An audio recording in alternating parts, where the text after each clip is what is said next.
Mapagpalang araw po sa ating lahat. Ang aking pong bahagi ngayon ay mula sa aklat ng Deuteronomio, Kabanata 11, talata 1 hanggang 6. Ang mga lunsod kanlungan. Kapag nalipol na ni Yahweh na inyong Diyos ang mga mamamayan sa lupaing ibinigay niya sa inyo, at kayo na ang nakatira roon, magbukod kayo ng 3 lunsod. Gagawa ninyo iyon ng mga kalsada. Hatiin ninyo sa 3 ang buong lupaing ibibigay ni Yahweh sa inyo. Sa bawat bahagi ay maglagay kayo ng lunsod kanlungan na siyang tatakbuhan ng sino mang makapatay ng hindi sinasadya. Ito ang tuntunin ukol sa sino mang nakapatay ng tao ng hindi sinasadya o hindi dahil sa away. Halimbawa, sino mang nagpuputol ng kahoy sa gubat, tumilapon ang talim ng kanyang palakol at tinamaan ang kasama niya. Kung namatay ang tinamaan, ang nakapatay ay maaaring magtago at manirahan sa isa sa mga lunsod na ito.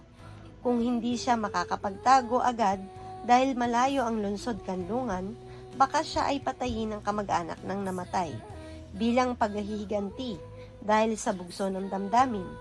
Hindi dapat patayin ang sino mang nakapatay sa ganitong paraan, sapagkat hindi naman dahil sa alitan at hindi rin sinasadya ang pagkapatay. Amen.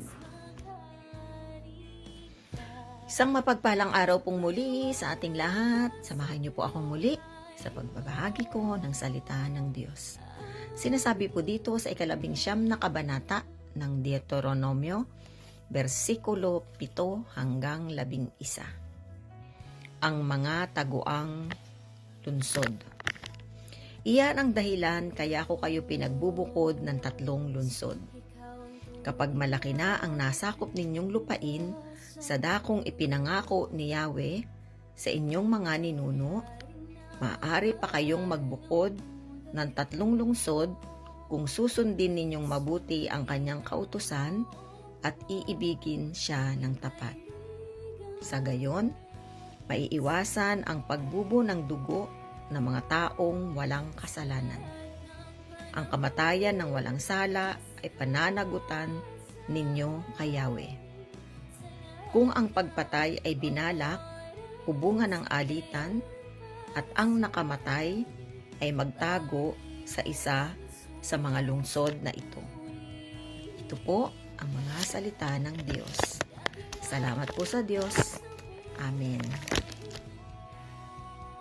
Ang aklat ng Deuteronomio, Kabanata 11, versikulo 12 hanggang 16, at ang sabi, ipadarakip siya ng pinuno ng kanyang bayan at ibibigay siya sa pinakamalapit na kamag-anak ng napatay upang patayin din.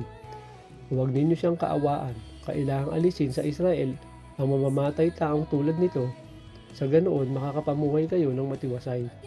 Huwag ninyong gagalawin ang mga batong palatandaan ng hangganan ng lupa ng inyong kapwa. Inilagay ng inyong mga ninuno ang mga palatandaan ngayon sa lupaing ibinibigay sa inyo ng Diyos ninyong si Yahweh. Hindi sapat ang patotoo ng isang saksi upang mahatulang nagkasala ang isang tao. Kailangan ang patotoo ng 2 o 3 saksi. Kapag ang isang taong may masamang hangarin ay nagbintang ng hindi totoo sa kanyang kapwa, ito ang salita ng Diyos. Amen. Our devotion for today is from the book of Deuteronomy chapter 19 verse 17 to 21. Ang 2 taong nag-uusapin ay tatayo sa harap ng Panginoon, sa harap ng mga saserdote at ng mga magiging hukom sa mga araw na iyon. At isiya sa ating masikap na mga hukom at narito kung ang saksi ay saksing sinungaling at sumaksi ng kasinungalingan laban sa kanyang kapatid. Ay gagawin mo nga sa kanya ang gaya ng kanyang inisip, gawin sa kanyang kapatid, sagay aalisin ang kasamaan sa gitna mo. At maririnig niya ang mga natitira at matatakot, at hindi na sila magkakamit pa ng gayong kasamaan sa gitna mo.